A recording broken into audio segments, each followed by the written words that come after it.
নমস্কার, আপনারা দেখছেন চ্যানেল এবিসি। আমি বিজয় আর প্রত্যেক দিনকার মতো আপনাদের সামনে উপস্থিত হয়ে গেছি। আজ আমি আপনাদের সঙ্গে এখন আলোচনা করব জন্মছকে লগ্ন থেকে ঘড়ির কাঁটার ঠিক বিপরীতে দ্বাদশতম যে ভাব রয়েছে সেই ভাব আমাদের জন্মছকে ব্যয় ভাব নির্দেশ করে থাকে।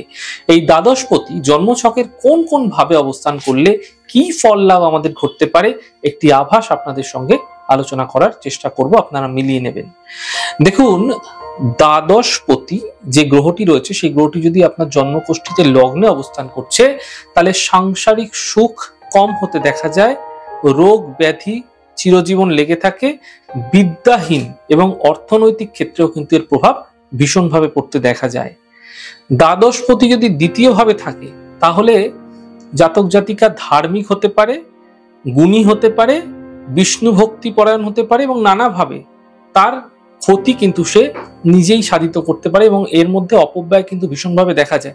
অর্থাৎ আয় তো করে কিন্তু ব্যয় প্রবলভাবে কিন্তু ভুলভাল জায়গায় এরা সহজাতভাবেই করে ফেলে। দ্বাদশপতি যদি তৃতীয় থাকছে তাহলে নিজের শরীর নিয়ে কিন্তু যত্ন যতটা করা উচিত সেটা করে না, ভাইয়ের সঙ্গে মনোমালিন্য ঘটে থাকে, ভাইয়ের সঙ্গে সম্পর্কের অবনতি ঘটে দেখা যায়। দ্বাদশপতি যদি চতুর্থে অবস্থান করছে তাহলে মাতৃ সুখ থেকে বঞ্চিত হতে ভীষণভাবে দেখা যায়, বাড়ি যানবাহন থেকে ক্ষতি হওয়ার সম্ভাবনা কিন্তু তৈরি হতে দেখা যায়। দ্বাদশপতি যদি পঞ্চমে থাকে তাহলে বিদ্যায় বাধা আসতে পারে, পুত্র অর্থ ব্যয় করতে পারে এবং দুশ্চিন্তাযুক্ত থাকতে পারে। সে পুত্রের কারণে কিন্তু তাকে ভীষণভাবে কষ্ট পেতে দেখা যায়।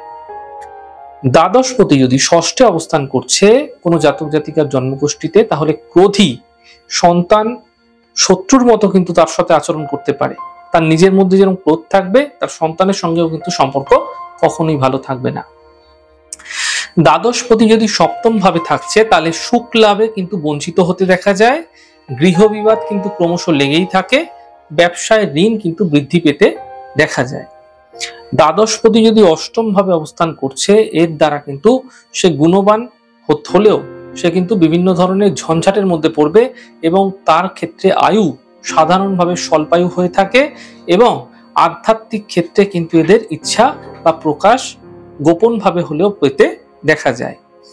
দ্বাদশপতি যদি নবম ভাবে থাকছে তাহলে সর্বদা কিন্তু ভাগ্যহানি হয়ে থাকে, অর্থাৎ ভাগ্য কখনোই কিন্তু ভালো রেজাল্ট দেয় না, সমস্ত ক্ষেত্রে কিছু না কিছু ভাবে কিন্তু তার সমস্যা লেগেই থাকে, সর্বদা বিবাদগ্রস্ত, ঈশ্বর সাধনায় উন্নতিতে সক্ষম হয়ে থাকে। অর্থাৎ ঈশ্বরের সাধনা তার ক্ষেত্রে তো ভালো হতে পারে, সে যদি গৃহত্যাগী হচ্ছে সন্ন্যাসী হচ্ছে সেক্ষেত্রে ভালো হবে, কিন্তু এদের জীবন সাধারণভাবে কিন্তু সর্বদাই বিবাদ বিতর্কের মধ্যে দিয়ে কিন্তু জীবন কাটতে থাকে।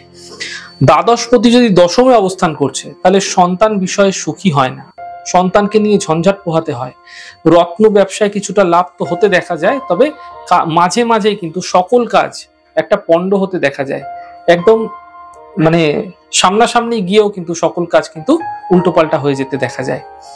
দ্বাদশপতি একাদশে থাকলে মিত্র বা বন্ধুর দ্বারা প্রতারিত, নানাভাবে কষ্ট ভোগ করতে দেখা যায়। দ্বাদশপতি দ্বাদশে থাকলে বন্ধন শোক হানির সম্ভাবনা থাকতেও কিন্তু ভীষণভাবে দেখা যায়। তাহলে বুঝতেই পারছেন আজ আমরা আপনাদের সঙ্গে আলোচনা করলাম দ্বাদশপতির অবস্থান কোন ভাবে হলে আপনাদের জন্মকুষ্ঠী সাপেক্ষে আপনাদের জীবনে কি প্রভাব মিলতে পারে সেই সম্পর্কে।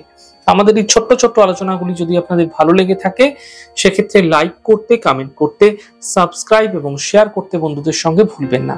অনেক ভালো থাকুন, সুন্দর থাকুন, সুস্থ থাকুন। আগামী পর্বে দেখা হবে। নমস্কার।